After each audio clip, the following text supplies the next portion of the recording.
ഈശോയിലേറ്റവും സ്നേഹം നിറഞ്ഞവരെ, ഈ നിമിഷങ്ങളിൽ കർത്താവിൻ്റെ വചനത്തിന് വേണ്ടി നമ്മുടെ ഹൃദയത്തെ, നമ്മുടെ മനസ്സിനെ, വിചാരങ്ങളെ എല്ലാം നമുക്ക് സമർപ്പിക്കാം. കർത്താവേ, അവിടുത്തെ വചനം കൊണ്ട് ഞങ്ങളെ നിറയ്ക്കണമേ.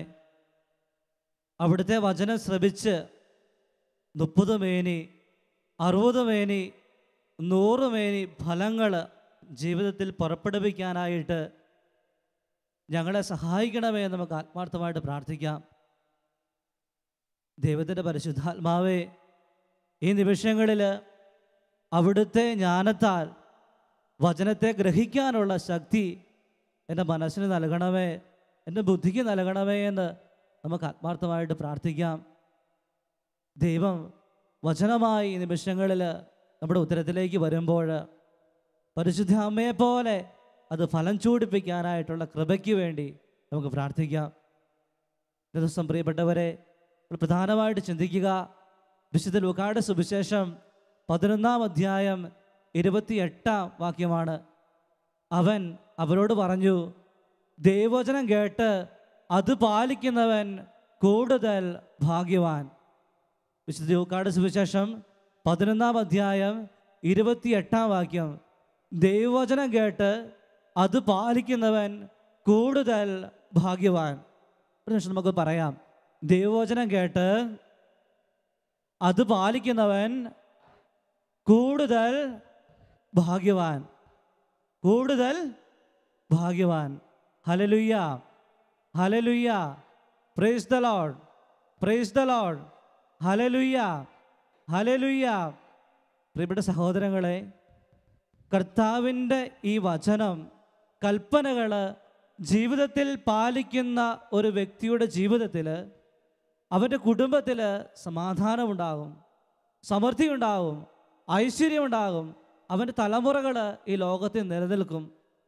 ദൈവത്തിൻ്റെ കൽപ്പനയോട് വിശ്വസ്തത പുലർത്തുന്ന ഒരു ദൈവവൈതലൻ്റെ വീട്ടിൽ സമൃദ്ധി ഉണ്ടാകും, ഐശ്വര്യമുണ്ടാകും, സമാധാനമുണ്ടാകും. നമുക്കറിയാം, ഉൽപ്പത്തി പുസ്തകത്തിൽ ദൈവമായ കർത്താവ് ഇസ്രായേൽ ജനത്തോട് പറയുകയാണ്, ഞാൻ നിങ്ങൾക്ക് ദാനമായി നൽകാൻ പോകുന്ന തേനും പാലും ഒഴുകുന്ന കാനാൻ ദേശത്ത് നീയും നിന്റെ തലമുറകളും നിത്യമായി ജീവിക്കണമെന്ന് ആഗ്രഹിക്കുന്നുണ്ടെങ്കിൽ ഞാനിന്ന് നൽകുന്ന പ്രമാണങ്ങളും ചട്ടങ്ങളും നീ പാലിക്കണം. വീണ്ടും പുറപ്പാട് പുസ്തകം 19-ാം അധ്യായം 3 മുതൽ 6 വരെയുള്ള വാക്യങ്ങളിൽ നമ്മൾ കാണുന്നുണ്ട്. അവിടുന്ന് മോശയോട്, എൻ്റെ ജനത്തോട് ചെന്ന് നീ ഇപ്രകാരം പറയുക എന്ന് പറഞ്ഞ് ദൈവം മോശയെ പറഞ്ഞു വിടുക. ഈജിപ്തിൽ വച്ച് ഞാൻ ചെയ്തത് എന്തെന്നും കഴുകന്മാരുടെ ചിറകുകളിൽ സംവഹിച്ച് ഞാൻ നിങ്ങളെ എങ്ങനെ ഇവിടെ കൊണ്ടുവന്നുവെന്നും നിങ്ങൾ കണ്ടു കഴിഞ്ഞു.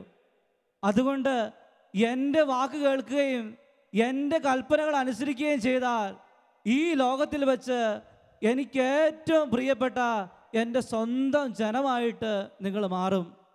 നിങ്ങളെനിക്ക് വിശുദ്ധ രാജ്യവും ദൈവിക ജനവുമായിരിക്കുമെന്ന് അവിടുന്ന് പറഞ്ഞു. പ്രിയപ്പെട്ടവരെ, പുറപ്പാട് പുസ്തകം 19-ാം അധ്യായം 3 മുതൽ 6 വരെയുള്ള വാക്യങ്ങളിൽ ദൈവമായ കർത്താവ് ഇസ്രായേൽ ജനത്തോട് പറയുകയാ, കഴുകന്മാരുടെ ചിറകുകളിൽ സംവഹിച്ച് ഞാൻ നിങ്ങളെ എങ്ങനെ ഇവിടെ കൊണ്ടുവന്നുവെന്ന് നിങ്ങൾ കണ്ടു കഴിഞ്ഞു. അതുകൊണ്ട് എൻ്റെ പ്രമാണങ്ങളും എൻ്റെ ചട്ടങ്ങളും പാലിച്ച് ദൈവത്തോട് ചേർന്ന് നിൽക്കാൻ നീ തയ്യാറാണെങ്കിൽ ഈ ലോകത്തിൽ വെച്ച് ഏറ്റവും പ്രിയപ്പെട്ട എൻ്റെ സ്വന്തം ജനം നിങ്ങളായിരിക്കും. പ്രിയപ്പെട്ടവരെ, കർത്താവിൻ്റെ ഈ വചനം കേട്ട് മോശയുടെ കീഴിൽ അനുസരണമുള്ള ഒരു ദൈവ പൈതലായിട്ട് ഇസ്രായേൽ ജനം യാത്ര ചെയ്തപ്പോഴെല്ലാം കർത്താവിൻ്റെ ഈ അനുഗ്രഹം അവരുടെ ഒപ്പം ഉണ്ടായിരുന്നു. പകല് മേഘസ്തംഭമായിട്ട് അവരുടെ മുകളിൽ കർത്താവിൻ്റെ സാന്നിധ്യമുണ്ടായിരുന്നു. രാത്രികാലങ്ങളിൽ അവരെ നയിക്കാൻ വേണ്ടി അഗ്നിസ്തംഭമായിട്ട് കർത്താവിൻ്റെ സാന്നിധ്യം അവർക്ക് മുകളിലുണ്ടായിരുന്നു. പ്രിയപ്പെട്ട ഇസ്രായേൽ ജനം ഞങ്ങൾക്ക് ദാഹിക്കുന്നുവെന്ന് പറഞ്ഞ് കരഞ്ഞപ്പോൾ മരുഭൂമിയിൽ കരിമ്പാറയിൽ നിന്ന് ദൈവമായ കർത്താവ് അവർക്ക് വേണ്ടി നീരുറവയ്ക്ക് ജന്മം കൊടുക്കുന്നു. ഞങ്ങൾക്ക് ഭക്ഷിക്കാൻ താ എന്ന് പറഞ്ഞ് മോശയോട് നിലവിളിച്ച് കരയുമ്പോൾ ദൈവമായ കർത്താവ് സ്വർഗം തുറന്ന് മാലാഖമാർ ഭക്ഷിക്കുന്ന ജീവനുള്ള അപ്പം മന്ന അവർക്ക് കൊടുക്കുന്നു. പ്രിയപ്പെട്ട സഹോദരങ്ങളെ, ദൈവത്തിൻ്റെ കൽപ്പനയോട് വിശ്വസ്തത പുലർത്തി ദൈവത്തിൻ്റെ കൽപ്പനയോട് ചേർന്ന് നിന്നുകൊണ്ട് ഇസ്രായേൽ ജനം യാത്ര ചെയ്തപ്പോഴെല്ലാം കർത്താവിൻ്റെ ശക്തമായ അനുഗ്രഹം, കർത്താവിൻ്റെ ശക്തമായ ആശിഷ് അവരുടെ കൂട്ടത്തിലുണ്ടായിരുന്നു. അതുകൊണ്ട് പ്രിയപ്പെട്ട ദൈവമകനെ, ദൈവമകളെ, നിന്റെ ജീവിതത്തിൽ അനുഗ്രഹമുണ്ടാകാൻ, ദൈവം നിന്റെ കുടുംബത്തെ അനുഗ്രഹിക്കാൻ, നിന്റെ മക്കളെ അനുഗ്രഹിക്കാൻ, നിന്റെ സന്താനങ്ങളെ അനുഗ്രഹിക്കാൻ, നിന്റെ സ്ഥലങ്ങളെ അനുഗ്രഹിക്കാനൊക്കെ നീ ആഗ്രഹിക്കുന്നുണ്ടെങ്കിൽ ദൈവമായ കർത്താവിൻ്റെ നിയമം നിന്റെ മാറോട് ചേർത്ത് പിടിക്കണം. സുഭാഷിതൻ്റെ പുസ്തകം 7-ാം അധ്യായം 1 മുതൽ 3 വരെയുള്ള വാക്യങ്ങളിൽ ദൈവമായ കർത്താവ് പറയുക, മകനെ, എൻ്റെ വാക്ക് നീ അനുസരിക്കുകയും എൻ്റെ കൽപ്പനകൾ നീ പാലിക്കുകയും ചെയ്യുക. എൻ്റെ കൽപ്പനകൾ നിനക്ക് ജീവൻ നൽകും. എൻ്റെ ഉപദേശങ്ങൾ നിൻ്റെ ഹൃദയത്തിൽ നീ കാത്തു സൂക്ഷിക്കണം. ഞാൻ നൽകുന്ന എൻ്റെ കൽപ്പനകൾ നിൻ്റെ കയ്യിലെ വിരലിൽ അണിയണം. എൻ്റെ കൽപ്പനകൾ നിൻ്റെ ഹൃദയത്തിൻ്റെ ഫലകങ്ങളിൽ കുത്തിവെക്കണം.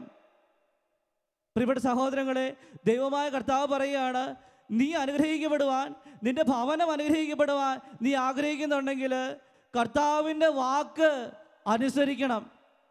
അവൻ്റെ പ്രമാണങ്ങൾ നീ പാലിക്കണം.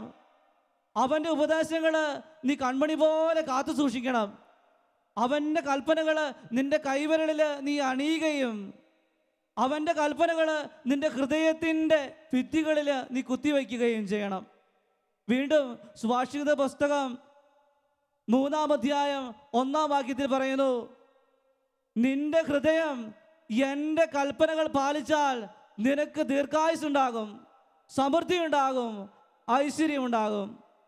നിന്റെ ഹൃദയം എൻ്റെ കൽപ്പനകൾ പ്രാർത്ഥിച്ചാൽ, എൻ്റെ കൽപ്പനകൾ പാലിച്ചാൽ നിനക്ക് ദീർഘായുസ്സുണ്ടാകും, സമൃദ്ധി ഉണ്ടാകും, ഐശ്വര്യം ഉണ്ടാകും. പ്രിയപ്പെട്ട ദൈവമകനെ, ദൈവമകളെ, നിന്റെ ജീവിതത്തിൽ ദൈവത്തിൻ്റെ പ്രമാണത്തോട് വിശ്വസ്തത പുലർത്തിയിരുന്ന ഒരു കാലഘട്ടത്തിൽ തമ്പുരാൻ്റെ ശക്തമായ അനുഗ്രഹമില്ലായിരുന്നേ? ഉണ്ട്, തീർച്ചയായിട്ടും പറയാൻ സാധിക്കും, ഉണ്ട്. കർത്താവിൻ്റെ കൽപ്പനകളോട് നീതി പുലർത്തി വിശ്വസ്തയോടെ നീ യാത്ര ചെയ്തപ്പോൾ നിന്റെ ഭവനം അനുഗ്രഹിക്കപ്പെട്ടിട്ടുണ്ട്, നിന്റെ സമ്പത്ത് വർദ്ധിച്ചിട്ടുണ്ട്, നിന്റെ പ്രിയപ്പെട്ട മകനും മകളും നിനക്ക് പ്രിയപ്പെട്ടവനായിട്ട്, ഈ ലോകത്തിന് പ്രിയപ്പെട്ടവനായിട്ട് മാറിയിട്ടുണ്ട്. പക്ഷേ എന്ന് കർത്താവിൻ്റെ നിയമത്തോട് നീ വിശ്വസ്തത പുലർത്താതെ നിന്റെ തോന്നിവാസം, നീ കർത്താവിൻ്റെ പ്രമാണങ്ങൾ മറന്നപ്പോൾ നിന്റെ ജീവിതത്തിൽ അനർത്ഥങ്ങൾ തുടങ്ങിയിട്ടുണ്ട്. അതുകൊണ്ട് ദൈവത്തിൻ്റെ പ്രമാണത്തോട് വിശ്വസ്തത പുലർത്തുന്ന ഒരു ദൈവമകൻ്റെ കൂടെ അല്ല ദൈവമകളുടെ കൂടെ കർത്താവിൻ്റെ സജീവമായ സാന്നിധ്യം എപ്പോഴും ഉണ്ടായിരിക്കും. നിലവിളിക്കുന്ന നിന്റെ നിലവിളിക്ക് അവിടുന്ന് ഉത്തരം നൽകും. കഷ്ടതയുടെ നീ കടന്നുപോയാലും ദൈവത്തിൻ്റെ പ്രമാണത്തോട് വിശ്വസ്തതയുള്ള ഒരു ദൈവ പൈതലാണ് നീയെങ്കിൽ അവിടുന്ന് നിന്നെ തക്ക സമയത്ത് ഉയർത്തിക്കൊള്ളും. പ്രിയപ്പെട്ടവരെ, ഏതാനും വർഷങ്ങൾക്ക് മുമ്പ് ഞാൻ തമിഴ്നാട്ടിൽ ചെങ്കോട്ടയിൽ അൻപില്ലം എന്ന് പറയുന്ന മാനസിക രോഗികളെ നോക്കുന്ന ആശ്രമത്തിൽ ജോലി ചെയ്തു വരികയായിരുന്നു. ഇങ്ങനെ ജോലി ചെയ്യുന്ന വരുന്ന അവസരത്തിൽ എല്ലാ ദിവസവും അതിരാവിലെ അവിടുത്തെ കുട്ടികളെയൊക്കെ കുളിപ്പിച്ച് മിടുക്കന്മാരാക്കി കർത്താവിൻ്റെ സന്നിധിയിൽ കൊണ്ടുവന്ന് ബലി അർപ്പിക്കാനായിട്ട് കൊണ്ടുവരും.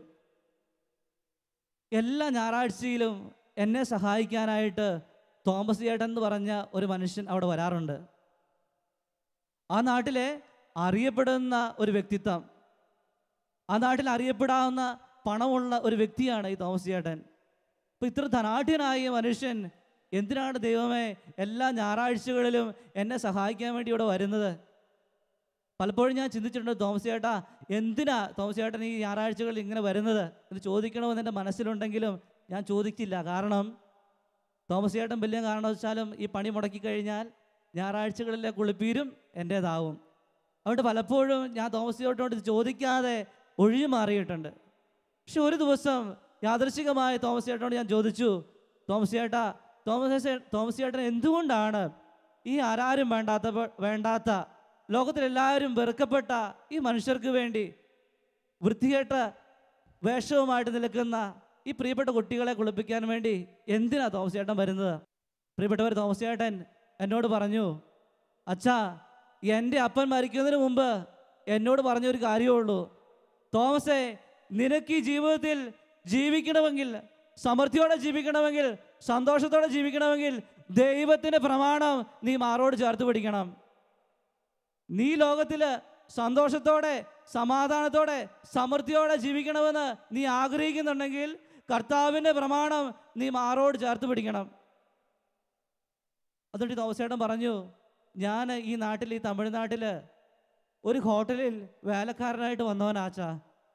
പക്ഷേ എൻ്റെ അപ്പൻ എൻ്റെ ചെവികളിൽ മുഴുക്കി പറഞ്ഞ ഈ വചനം എൻ്റെ കാതുകളിൽ എപ്പോഴും മുഴങ്ങിക്കൊണ്ടിരുന്നു. തോമസേ, നീതിയോടെ ജീവിക്കാൻ, വിശ്വസതയോടെ ജീവിച്ച് സമൃദ്ധിയുള്ളവനായി തീരണമെന്ന് നീ ആഗ്രഹിക്കുന്നുണ്ടെങ്കിൽ കർത്താവിൻ്റെ പ്രമാണം നിന്റെ മാറോട് ചേർത്ത് പിടിക്കണം. ഈ മനുഷ്യൻ കർത്താവിൻ്റെ പ്രമാണം മാറോട് ചേർത്ത് പിടിച്ചു. അതുകൊണ്ട് ഇന്ന് ഒരു ഹോട്ടലിൽ ജോലിക്കാരനായി വന്ന തോമസ് ചേട്ടന് ആ നാട്ടിൽ അറിയപ്പെടുന്ന 10 ഹോട്ടലിൻ്റെ ഉടമയാണ് തോമസ് ചേട്ടൻ. എന്നിട്ട് വീണ്ടും തോമസ് ചേട്ടൻ പറഞ്ഞു, അച്ഛാ, എൻ്റെ 2 മക്കള്, ഈ 2 മക്കളും ഈ നാട്ടിൽ അറിയപ്പെടുന്ന വ്യവസായ പ്രമുഖരാണ്. ഇതെല്ലാം എൻ്റെ കർത്താവ് എനിക്ക് നൽകിയത് ദൈവത്തിൻ്റെ പ്രമാണത്തോട് വിശ്വസത പുലർത്തി അവിടത്തോട് ചേർന്ന് നിന്നതുകൊണ്ടാണ്. എന്നിട്ട് തോമസ് ചേട്ടൻ തമാശ രൂപത്തിൽ പറഞ്ഞു, അച്ഛാ, എന്നും ഞായറാഴ്ചയിൽ ഇവിടെ വന്ന് കുട്ടികളെ കുളിപ്പിക്കുന്നതിന് പിന്നിലും ഒരു രഹസ്യമുണ്ട്. ഒടുവിൽ തമ്പുരാൻ്റെ ഒരു ചോദ്യമുണ്ട്, ഞാൻ നഗ്നനായിരുന്നു, നീ എന്നെ ഉടുപ്പിച്ചോ? ഞാൻ രോഗിയായിരുന്നു, നീ എന്നെ സന്ദർശിച്ചോ? അച്ഛാ, സ്വർഗരാജ്യത്തിൽ ഒരു സീറ്റ് കിട്ടാൻ വേണ്ടിയാ ഞാൻ എല്ലാ ഞായറാഴ്ചയും വരുന്നത്. ഇങ്ങനെ തമാശപൂർവ്വം ഇദ്ദേഹം പറഞ്ഞതിന് ശേഷം വീണ്ടും ആ മക്കളെ കുളിപ്പിക്കാനായിട്ട് പോയി. പ്രിയപ്പെട്ട ദൈവമകളെ, ഈ തോമസ് ചേട്ടൻ എൻ്റെ നിങ്ങളുടെ ജീവിതത്തിന് മുമ്പിൽ വലിയൊരു ചോദ്യചിഹ്നമായിട്ട് നിൽക്കുന്നില്ലേ? തീർച്ചയായിട്ടും ഉണ്ട്. ദൈവമായ കർത്താവിൻ്റെ നിയമത്തോട്, കൽപ്പനകളോട്, വചനത്തോട് നീതി പുലർത്തി വിശ്വസ്തയോടെ യാത്ര ചെയ്യുന്ന ഒരു ദൈവ പൈതലിൻ്റെ ജീവിതത്തിൽ കഷ്ടതകളുടെയും ദുഃഖത്തിൻ്റെയും വേദനയുടെയും ഒക്കെ നടുവിലൂടെ ഇവൻ യാത്ര ചെയ്താലും അവൻ്റെ കർത്താവ് അവൻ്റെ കൂടെയുണ്ട്. അവനെ രക്ഷിക്കും. എനിക്ക് രക്ഷയില്ല എന്ന് നീ വിചാരിക്കുന്ന നിമിഷങ്ങളിലായിരിക്കും കർത്താവിൻ്റെ ശക്തമായ കരം നിങ്ങളെ രക്ഷിക്കുന്നത്.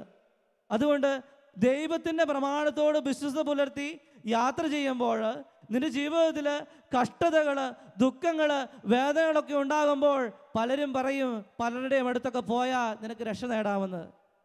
പക്ഷെ നീ പോകരുത്. ദൈവവൈതലെ, ദൈവത്തിൽ നിനക്ക് വിശ്വാസമുണ്ടെങ്കിൽ, കൽപ്പനകൾ വിശ്വസ്തയോടെ നിന്റെ മാറോട് ചേർത്ത് പിടിച്ചാൽ നിന്നെ രക്ഷിക്കുന്ന, നിന്നെ ശക്തനാക്കുന്ന, നിനക്ക് അനുഗ്രഹം നൽകുന്ന ഒരു ശക്തനായ ദൈവം നിനക്ക് ഉണ്ട് എന്ന് നീ വിശ്വസിച്ച് കൽപ്പനകളോട് മാറോട് ചേർത്ത് പിടിച്ച് നീ ജീവിക്കുന്നുണ്ടെങ്കിൽ ദൈവം നിന്നെ തക്ക സമയത്ത് ഉയർത്തിക്കൊള്ളും. പ്രിയപ്പെട്ട സഹോദരങ്ങളെ, ഇസ്രായേൽ ജനം കർത്താവിൻ്റെ കൽപ്പനകളോട് നീതി പുലർത്തി വിശ്വസ്തയോടെ യാത്ര ചെയ്തപ്പോഴെല്ലാം അനുഗ്രഹങ്ങളുമായിട്ട് കർത്താവിൻ്റെ സാന്നിധ്യം അവരുടെ ഒപ്പമുണ്ടായിരുന്നു. പക്ഷേ എന്ന് ഇസ്രായേൽ ജനം കർത്താവിൻ്റെ കൽപ്പനകളോട്, കർത്താവിൻ്റെ നിയമത്തോട് അവിശ്വസ്തത കാണിച്ചു തുടങ്ങിയോ, അന്ന് മുതൽ ദൈവം അനുഗ്രഹമായി കൊടുത്തതെല്ലാം അവരുടെ ജീവിതത്തിൽ ശാപങ്ങളായി തീരാൻ തുടങ്ങി. ദൈവം അനുഗ്രഹമായി കൊടുത്തവയെല്ലാം ദൈവത്തിൻ്റെ കൽപ്പനകൾ ധിക്കരിച്ച് അവർക്ക് ഇഷ്ടം പോലെ ജീവിക്കാനായിട്ട് തുടങ്ങിയപ്പോൾ ഈ അനുഗ്രഹങ്ങളെല്ലാം ശാപമായിട്ട് തീരാനായിട്ട് തുടങ്ങി. ഒരു കാലത്ത് ഇസ്രായേൽ ജനത്തെ രക്ഷിക്കുവാൻ വേണ്ടി ഈജിപ്തിലെ മന്ത്രവാദികളുടെ സർപ്പങ്ങളെയൊക്കെ വിഴുങ്ങാൻ മൂസയുടെ കയ്യിലിരുന്ന വടി സർപ്പമായി ഉയർന്ന് ആ മന്ത്രവാദികളുടെ എല്ലാം സർപ്പങ്ങളെ വിഴുങ്ങിക്കളഞ്ഞു. പക്ഷെ പ്രിയപ്പെട്ടവരെ, ഇന്ന് ഇസ്രായേൽ ജനം കർത്താവിൻ്റെ കൽപ്പനയോട് വിശ്വസ്തത പുലർത്താതെ വന്നപ്പോൾ എന്തു പറ്റി? ഇതേ സർപ്പം തന്നെ അവരെ കൊത്തി വീഴ്ത്തുകയാ. വീണ്ടും ദൈവം അവർക്ക് ജീവിക്കുവാൻ വേണ്ടി ജീവനുള്ള അപ്പം കൊടുത്ത മന്ന ഒരു കാലഘട്ടത്തിൽ അവർക്ക് ജീവൻ നിലനിർത്താനുള്ള ഒരു ഭക്ഷണമായിരുന്നു. പക്ഷേ ഇന്ന് ജീവനുള്ള മന്ന, മാലാഖമാർ ഭക്ഷിക്കുന്ന ജീവനുള്ള മന്ന ഇസ്രായേൽ ജനം ഭക്ഷിക്കുമ്പോഴും 10,000 ചത്തു വീഴുകയാ. വീണ്ടും ഈജിപ്തിലെ ജനങ്ങളെ പീഡിപ്പിക്കുവാൻ വേണ്ടി ദൈവമായ കർത്താവ് ബാധകൾ കൊണ്ട് അവരെ പീഡിപ്പിക്കുന്ന ദൈവം ഇന്ന് അതേ ബാധകൾ കൊണ്ട് ദൈവത്തിന് സ്വന്തം ജനമായ ഇസ്രായേലിനെ പീഡിപ്പിക്കുക. എന്തുകൊണ്ടാ? ദൈവത്തിൻ്റെ കൽപ്പനയോട് വിശ്വസ്തത പുലർത്താതെ, ദൈവത്തിൻ്റെ കൽപ്പനയോട് മറുതലിച്ച് തേനും പാലും ഒഴുകുന്ന കാനാൻ നാട്ടിൽ ദൈവത്തെ മറന്ന് അവർക്ക് തന്നിഷ്ടം പോലെ ജീവിച്ചപ്പോൾ അവരുടെ ജീവിതത്തിൽ കർത്താവ് അനുഗ്രഹങ്ങളെ ശാപമാക്കി മാറ്റി. വചനം പറയും ഇപ്രകാരമാണ്: ഇസ്രായേൽ തിന്ന് കൊഴുത്തപ്പോൾ തിരിഞ്ഞ് തൊഴിച്ചു. ഇസ്രായേൽ തിന്ന് കൊഴുത്തപ്പോൾ തിരിഞ്ഞ് തൊഴിച്ചു. പ്രിയപ്പെട്ട ദൈവമകനെ, ദൈവമകളെ, ഇന്ന് കർത്താവിൻ്റെ സന്നിധിയിൽ നീ ഇരിക്കുമ്പോൾ ജീവിതത്തിൽ ഇന്ന് ഈ പ്രശ്നങ്ങളുടെ നടുവിലാണോ, വേദനകളുടെ നടുവിലാണോ, പരിഹരിക്കാനാവാത്ത വിധമുള്ള എന്തെങ്കിലും പ്രശ്നങ്ങളുടെ അടിമയാണോ നീ, ഏതെങ്കിലും തഴക്കദോഷങ്ങളുടെ അടിമയാണോ നീ? അതിൻ്റെ പിന്നിലേക്ക് നീ ഒന്ന് തിരിഞ്ഞു നോക്കിക്കേ. നിന്റെ ദൈവമായ കർത്താവിൻ്റെ കൽപ്പനകളോട് വിശ്വസ്തത പുലർത്താതെ നിന്റെ തന്നിഷ്ടം നീ നടന്നപ്പോൾ ഒരു കാലഘട്ടത്തിൽ ദൈവം അനുഗ്രഹമായി നിന്റെ മുകളിലുണ്ടായിരുന്നു. പക്ഷേ അന്ന് നീ എന്ത് പ്രാർത്ഥിച്ചാലും ദൈവം നിനക്ക് തരുമായിരുന്നു.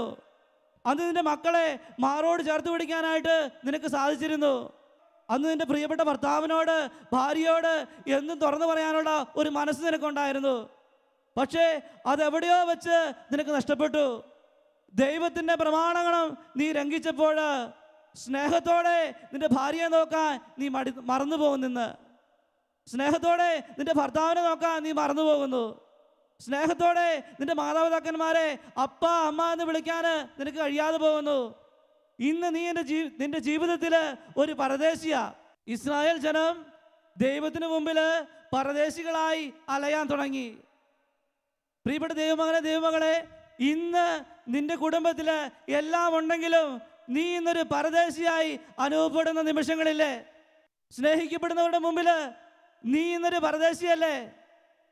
അതിന് കാരണം ദൈവമായ കർത്താവിൻ്റെ കൽപ്പനകൾ നിന്റെ മാറോട് നീ ചേർത്ത് പിടിക്കാൻ നീ മറന്നപ്പോൾ ദൈവം നിന്നെ തിരസ്കരിച്ചു എന്നതിനുള്ള അടയാളമാണ്.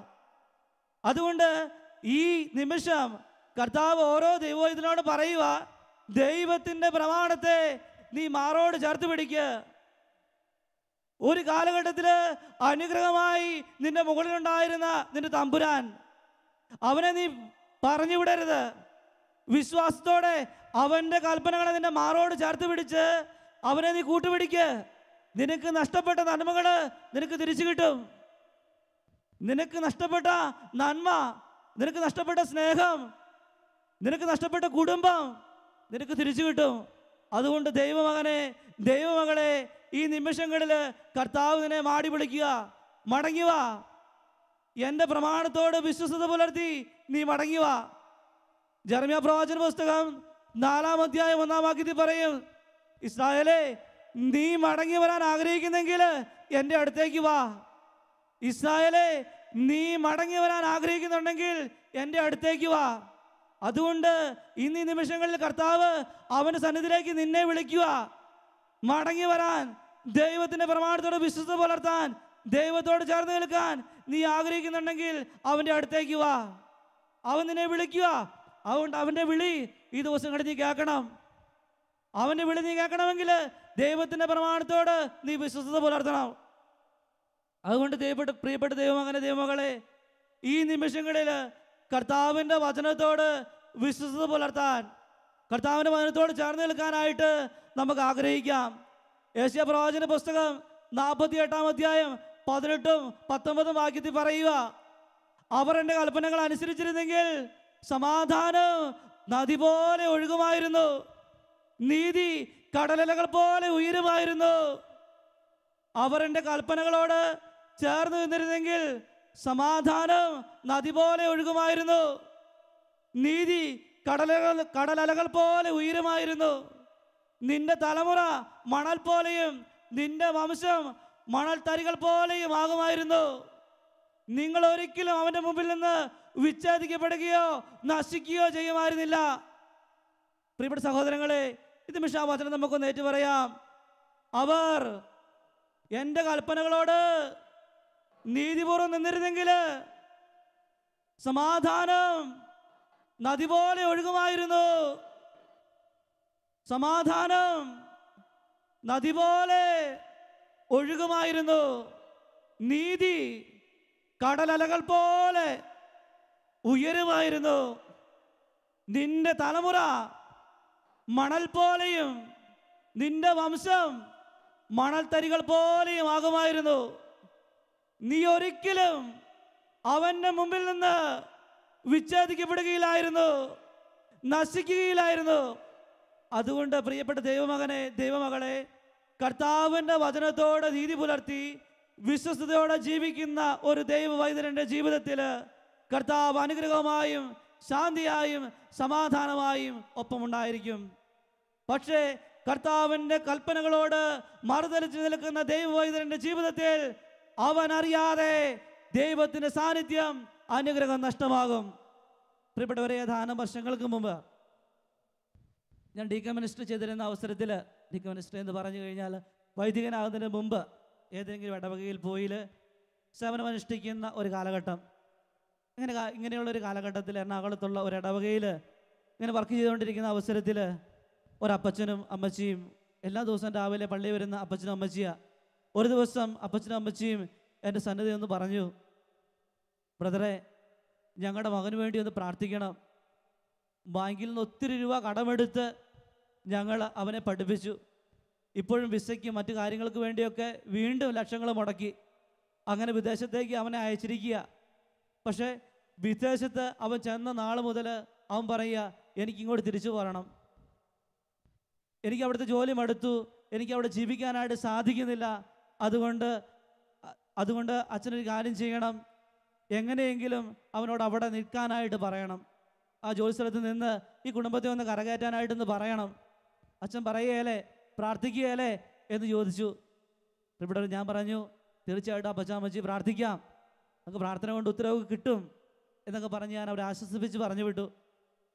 2 ദിവസം കഴിഞ്ഞപ്പോൾ തോമസ് ഫിലിപ്പ് എന്ന് പറയുന്ന ഈ മകൻ എന്നെ ഫോറിനിൽ നിന്ന് ഫോൺ വിളിച്ചു. അച്ഛാ, ഈ കഴിഞ്ഞ ദിവസങ്ങളിൽ അച്ഛൻ്റെ അടുത്ത് എൻ്റെ അപ്പച്ചനും അമ്മച്ചിയും വന്നെന്ന് പറഞ്ഞു.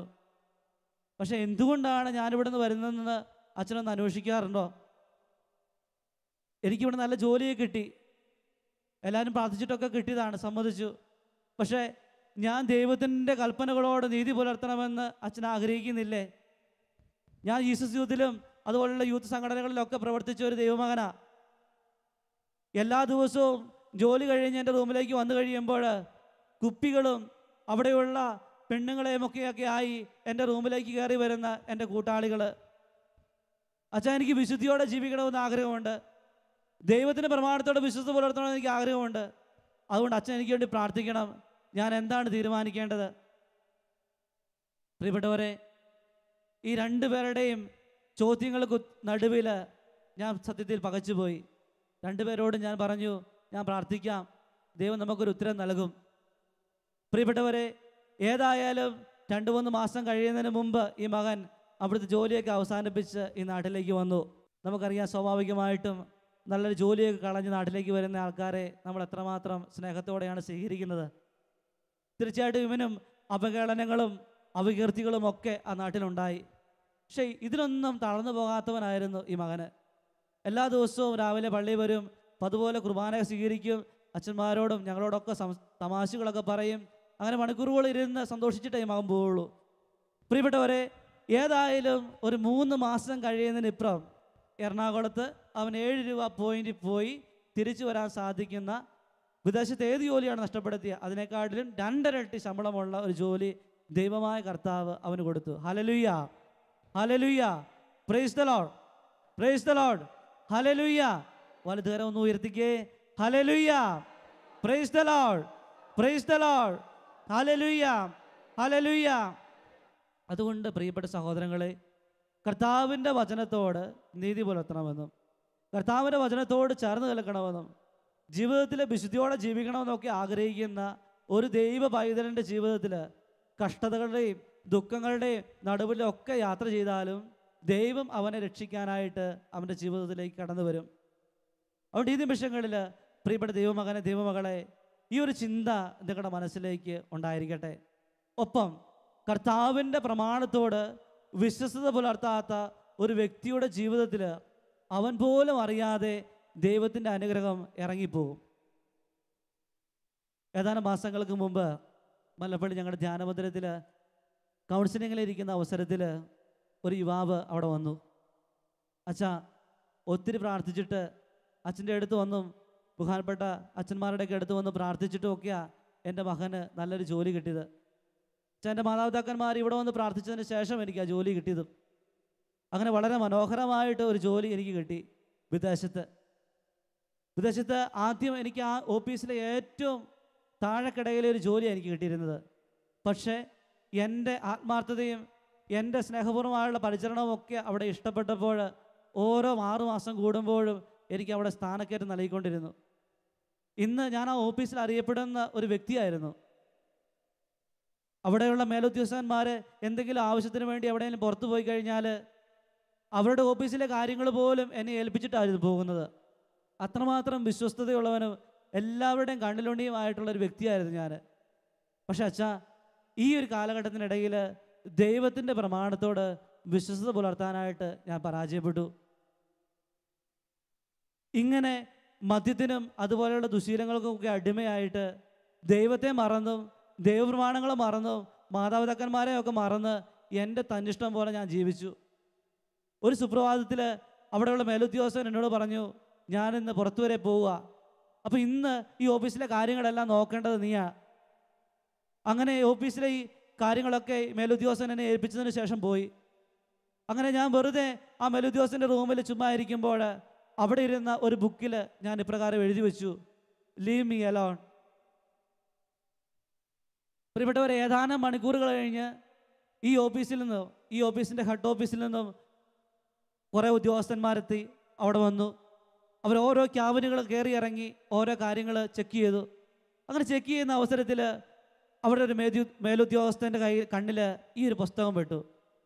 ആ പുസ്തകത്തിൽ എഴുതിയിരിക്കുകയാണ് ലീവ് മീ അലോൺ. മേലുദ്യോഗസ്ഥനൊന്നും മിണ്ടിയില്ല. ഏതാനും ആഴ്ചകൾക്ക് ശേഷം ഈ മകൻ്റെ കയ്യിൽ ഒരു ലെറ്റർ വന്നു, നിന്നെ ഓഫീസിൽ നിന്നും പിരിച്ചുവിട്ടിരിക്കുന്നു. തന്നെ ഇരിക്കാനായിട്ട് ആഗ്രഹിക്കുന്നവനെ ഞങ്ങൾ തന്നെ വിട്ടിരിക്കുന്നു. പ്രിയപ്പെട്ട സഹോദരങ്ങളെ, കർത്താവിൻ്റെ പ്രമാണത്തോട് വിശ്വസ്തത പുലർത്താതെ നിന്റെ തോന്നിവാസം നീ നടക്കുമ്പോൾ നീ പോലും അറിയാതെ നിന്റെ നിന്നും ദൈവത്തിൻ്റെ അനുഗ്രഹം പടിയിറങ്ങും. നമ്മൾ ബൈബിളിൽ സാംസൺ എന്ന ധീരനായ മനുഷ്യനെ കാണുന്നുണ്ട്. കർത്താവിൻ്റെ ശക്തമായ കരം അവൻ്റെ കയ്യിലുണ്ടായിരുന്നു. ശക്തനായിരുന്നു, 10,000 ഇടിച്ചു വീഴ്ത്തുമായിരുന്നു. പക്ഷേ സാംസൺ അറിഞ്ഞില്ല ദൈവത്തിൻ്റെ പരിശുദ്ധാത്മാവ് അവനിൽ നിന്ന് പോയത്. അവൻ വിദേശികളായിട്ടുള്ള സ്ത്രീകളുമായി രമിച്ചതിന് ശേഷം ദൈവമായ കർത്താവിൻ്റെ പ്രമാണത്തോട് വിശ്വസ്തത പുലർത്താതെ തോന്നിവാസം നടന്നപ്പോൾ കർത്താവിൻ്റെ ആത്മാവ് പടിയിറങ്ങിപ്പോയി. 2 കണ്ണും നഷ്ടപ്പെട്ട് ജയിലിൻ്റെ അടിത്തറകളിൽ ജീവിക്കുമ്പോഴാണ് സാംസൺ തിരിച്ചറിയുന്നത് കർത്താവിൻ്റെ പരിശുദ്ധാത്മാവ് ഇറങ്ങിപ്പോയത്. അതുകൊണ്ട് വചനം പറയും, സാംസൺ അറിഞ്ഞില്ല ദൈവത്തിൻ്റെ ആത്മാവ് അവനിൽ നിന്ന് ഇറങ്ങിപ്പോയത്. സാംസൺ അറിഞ്ഞില്ല ദൈവത്തിൻ്റെ ആത്മാവ് അവനിൽ നിന്ന് ഇറങ്ങിപ്പോയത്.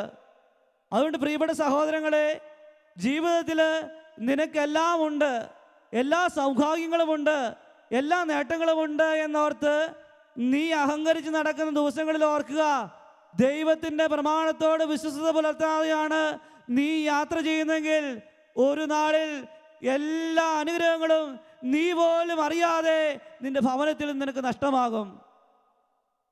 അതുകൊണ്ട് ദൈവപൈതലേ, ദൈവമകനെ, ദൈവത്തിൻ്റെ കൽപ്പനയോട് വിശ്വസ്തത പുലർത്തി ദൈവത്തിൻ്റെ കൽപ്പനയോട് ചേർന്ന് നിന്ന് ദൈവത്തോട് ഞാൻ നിന്റെ കൽപ്പനയോട് വിശ്വസ്തത പുലർത്തുന്നു എന്ന് ഒരു ദൈവമകന് ഒരു ദൈവമകള് പറയുമ്പോൾ അനുഗ്രഹമായി ആശിഷായി അവൻ്റെ തമ്പുരാൻ അവൻ്റെ ഒപ്പമുണ്ട്.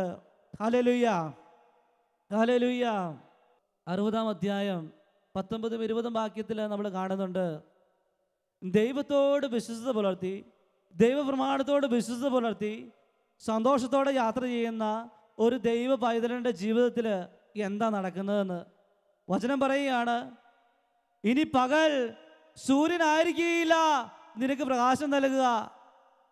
രാത്രിയിൽ ചന്ദ്രനായിരിക്കില്ല നിനക്ക് വേണ്ടി പ്രകാശിക്കുക. നിന്റെ ദൈവമായ കർത്താവായിരിക്കും നിന്റെ പ്രകാശം, നിന്റെ നിത്യപ്രകാശം. അതുകൊണ്ട് ദൈവപ്പെട്ട ദൈവമകനെ, ദൈവമകളെ, കർത്താവിൻ്റെ വചനത്തോട് വിശ്വസ്ത പുലർത്തുന്ന ഒരു ദൈവ പൈതലിൻ്റെ ഭവനത്തില് വചനം വീണ്ടും പറയുകയാണ്, അവന്റെ സൂര്യൻ അസ്തമിക്കുകയില്ല, അവന്റെ ചന്ദ്രൻ മറയുകയില്ല, അവന്റെ പ്രകാശം ദൈവമാണ്, സത്യവാനായ ദൈവം. അതുകൊണ്ട് പ്രിയപ്പെട്ട ദൈവമകനെ, ദൈവമകളെ, നീ ഓർത്തുകൊള്ളുക, ദൈവത്തിൻ്റെ കൽപ്പനയോട് വിശ്വസ്തത പുലർത്തി നീ യാത്ര ചെയ്യുമ്പോൾ, മരണത്തിൻ്റെ നിഴലിലൂടെയാണ് നീ യാത്ര ചെയ്യുന്നെങ്കിലും നിന്റെ തലയ്ക്ക് മുകളിൽ അസ്തമിക്കാത്ത സൂര്യ സാന്നിധ്യമായി നിന്റെ കർത്താവുണ്ട്. മറയാത്ത പ്രകാശമായി ഒരു ചന്ദ്രനായി നിന്റെ ദൈവമുണ്ട്. അവന്റെ നിത്യപ്രകാശത്തെ തോൽപ്പിക്കാനായിട്ട് ആർക്കും സാധിക്കുകയില്ല. കാരണം അവൻ നിന്റെ അഭയസ്ഥിലയാണ്. അതുകൊണ്ട് പ്രിയപ്പെട്ട ദൈവമകനെ, ദൈവമകളെ, ഈ നിമിഷങ്ങളിൽ നീ തിരിച്ചറിയുക, കർത്താവിൻ്റെ വചനത്തോട് വിശ്വസ്തത പുലർത്തി കർത്താവിൻ്റെ വചനത്തോട് ചേർന്ന് നിന്നുകൊണ്ട് നീ യാത്ര ചെയ്യുമ്പോൾ നിന്റെ ഭവനത്തിന് മുകളിൽ ഒരിക്കലും അസ്തമിക്കാത്ത നിത്യപ്രകാശമായിട്ട്, സൂര്യനായിട്ട് നിന്റെ തമ്പുരാനുണ്ടാവും. രാത്രിയിൽ നീ ഭയപ്പെടേണ്ട, മറയാത്ത പ്രകാശമായി, ചന്ദ്രനായി കർത്താവ് നിന്റെ മുകളിലുണ്ടാവും. അതുകൊണ്ട് പ്രിയപ്പെട്ട ദൈവമകനെ, ദൈവമകളെ, കഷ്ടതയുടെ ദുഃഖത്തിന്റെ നടുവിലൂടെയാണോ നീ ഇന്ന് യാത്ര ചെയ്യുന്നത്? എവിടെ കൂട്ടിമുട്ടിച്ചാലും എത്തുന്നില്ല എന്നുള്ള വിചാരത്തോടു കൂടിയുള്ള ഒരു ജീവിത സാഹചര്യത്തിലൂടെയാണോ നീ യാത്ര ചെയ്യുന്നത്? എങ്ങനെ ഈ ജീവിതത്തിൽ നിന്ന് രക്ഷപ്പെടാൻ സാധിക്കുമെന്ന് കരയുന്ന ഒരു ദൈവപൈതലാണോ നീ? ഈ കടബാധ്യതയിൽ നിന്ന് എങ്ങനെ ഈ വള്ളം തുഴഞ്ഞ് ഞാൻ കരയ്ക്കടുക്കുമെന്ന് ഓർക്കുന്ന വ്യക്തിയാണോ നീ? എൻ്റെ മകനെ, എൻ്റെ മകളെ എങ്ങനെ രക്ഷിക്കുമെന്നോർത്ത് കരയുന്ന ഒരു മാതാവാണോ, ഒരു പിതാവാണോ നീ? വിവാഹം കഴിഞ്ഞിട്ട് 40 വർഷമായിട്ടും 50 വർഷമായിട്ടും ഇതുവരെ ഞാൻ നിന്നെ സ്നേഹിക്കുന്നുവെന്ന് പറയാനോ, ഒരു സമാനമെങ്കിലും മേടിച്ച് നിനക്ക് തരാനോ കഴിയാത്ത, സ്നേഹിക്കാൻ കഴിയാത്ത ഒരു ഭർത്താവിൻ്റെ, ഒരു ഭാര്യയുടെ കൂടെയാണ് നീ ജീവിക്കുന്നത്. കർത്താവ് പറയും, വിഷമിക്കണ്ട, നീ ദുഃഖിക്കണ്ട, നിനക്ക് ഞാൻ ഉത്തരമായിട്ടുണ്ടാവും. നീ സൂര്യനായതിൻ്റെ മുമ്പ് ഞാനുണ്ട്, മറയാത്ത വെളിച്ചമായി ചന്ദ്രനായതിൻ്റെ മുമ്പ് ഞാനുണ്ട്. നീ കരയണ്ട, നീ പേടിക്കണ്ട, നിന്റെ ഒപ്പം ഞാനുണ്ട്. അതുകൊണ്ട് പ്രിയപ്പെട്ട ദൈവമകനെ, ദൈവമകളെ, കർത്താവിൻ്റെ വചനത്തോട് വിശ്വസ്തത പുലർത്തി, കർത്താവിൻ്റെ വചനത്തോട് നീതി പുലർത്തി, കർത്താവിനോട് ചേർന്ന് നിൽക്കാൻ നീ നിമിഷങ്ങളിൽ ആഗ്രഹിക്കുന്നുണ്ടോ? ഉണ്ടെങ്കിൽ ഭയപ്പെടേണ്ട, അവൻ നിത്യസൂര്യനായി നിനക്ക് മുകളിലുണ്ട്, അവൻ മറയാത്ത പ്രകാശമായി നിന്റെ മുമ്പിലുണ്ട്. നീ വിശ്വസിക്ക്, നീ ശരണപ്പെട്. പ്രിയപ്പെട്ടവരെ, ദൈവത്തിൻ്റെ വചനത്തോട് നമുക്ക് വിശ്വസ്തയുള്ളവരാകാം. വീണ്ടും ജെറമ്യാ പ്രവാചകന്റെ പുസ്തകം 4-ാം അധ്യായം 1-ാം വാക്യം നമ്മുടെ മനസ്സിലേക്ക് കൊണ്ടുവരാം. ഇസ്രായേലേ, നീ മടങ്ങി വരാൻ ആഗ്രഹിക്കുന്നെങ്കിൽ എൻ്റെ അടുത്തേക്ക് വാ. ഇസ്രായേലേ, നീ മടങ്ങി വരാൻ ആഗ്രഹിക്കുന്നുണ്ടെങ്കിൽ എൻ്റെ അടുത്തേക്ക് വാ. കൽപ്പനകളോട് വിശ്വസ്തത പുലർത്തി, നീതി പുലർത്തി യേശുവിൻ്റെ സന്നിധിയിലേക്ക് നീ മടങ്ങി വരുവാനായിട്ട് ദൈവമായ കർത്താവ് നിന്നെ വിളിക്കുന്നു. ഈ നിമിഷങ്ങളിൽ നിങ്ങളുടെ 2 കരങ്ങളും മറോട് ചേർത്ത് പിടിക്കാം. ഈശോയെ, നിന്റെ വചനത്തിലൂടെ ഞങ്ങൾ യാത്ര ചെയ്യുകയായിരുന്നു. നീ പറഞ്ഞു, നിന്റെ കൽപ്പനകളോട് വിശ്വസ്തത പുലർത്തുന്ന ഒരു ദൈവവൈദ്യൻ്റെ വീട്ടിൽ നിത്യസൂര്യനായിട്ട് നീ ഉണ്ടാകും. അവൻ മരണത്തിൻ്റെ നിഴൽ വീണ താഴ്വരയിലൂടെ നടന്നാലും പ്രകാശമായിട്ട് ഒരു സൂര്യനായി, ഒരു ചന്ദ്രനായി നീ സാന്നിധ്യം ഉണ്ടാകുമെന്ന്. ഒളിമങ്ങാത്ത പ്രകാശമായി അവനെ രക്ഷിക്കുന്ന ഒരു ശക്തനായ ദൈവമായിട്ട് അവൻ്റെ ഭവനത്തിൽ ഉണ്ടാകുമെന്ന് നീ പഠിപ്പിച്ചു. ഈശോയെ, ജെറമ്യാ പ്രവാചകന്റെ പുസ്തകത്തിൽ 4-ാം അധ്യായം 1-ാം വാക്യത്തിൽ പറയുന്ന പോലെ, ഈ രാത്രിയിൽ ഞാൻ തിരിച്ചറിയുന്ന കർത്താവേ, നിന്റെ സ്നേഹം തിരിച്ചറിഞ്ഞ് നിന്നിലേക്ക് മടങ്ങി വരാൻ ഞാൻ ആഗ്രഹിക്കുന്ന കർത്താവേ. പറ, വിശ്വാസത്തോടെ കർത്താവിനോട് പറ. ദൈവം നിങ്ങളെ സ്പർശിക്കും. വിടുതലുണ്ടാവും രാത്രികളിൽ. കർത്താവിന് വചനത്തോടെ വിശ്വസ്ത പുലർത്താൻ, നീതി പുലർത്താൻ ദൈവമായ കർത്താവ് നിങ്ങളെ സഹായിക്കും. വിശ്വസിക്ക്, നീ വിശ്വസിക്ക്. പറ ഹൃദയത്തിൽ, ദൈവമേ, നിന്റെ കൽപ്പനയോട് ഞാൻ വിശ്വസ്തത പുലർത്തും. ദൈവമേ, നിന്റെ കൽപ്പനയോട് ഞാൻ വിശ്വസ്തത പുലർത്തും. ഇസ്രായേൽക്കാരുടെ കൂടെ എന്നതുപോലെ എൻ്റെ കൂടെയും വസിക്കണേ കർത്താവേ എന്ന് പറ. ഈശോയെ, ഈ നിമിഷങ്ങളിൽ ഈ പ്രിയപ്പെട്ട മക്കളെ സ്പർശിക്കണമേ. വചനത്തിൻ്റെ വെളിച്ചത്തിലൂടെ യാത്ര ചെയ്യാനുള്ള കൃപ എല്ലാ ദൈവമക്കൾക്കും കർത്താവെ നീ കൊടുക്കണമേ എന്ന് ഞങ്ങൾ പ്രാർത്ഥിക്കുന്നു. ക്രിസ്തുവിൻ്റെ സമാധാനം നിങ്ങളെല്ലാവരെയും ഭരിക്കട്ടെ. Hallelujah, hallelujah, hallelujah. എല്ലാവരും ഒന്ന് ചിരിച്ച് hallelujah, hallelujah. Praise the Lord, praise the Lord. Hallelujah, hallelujah.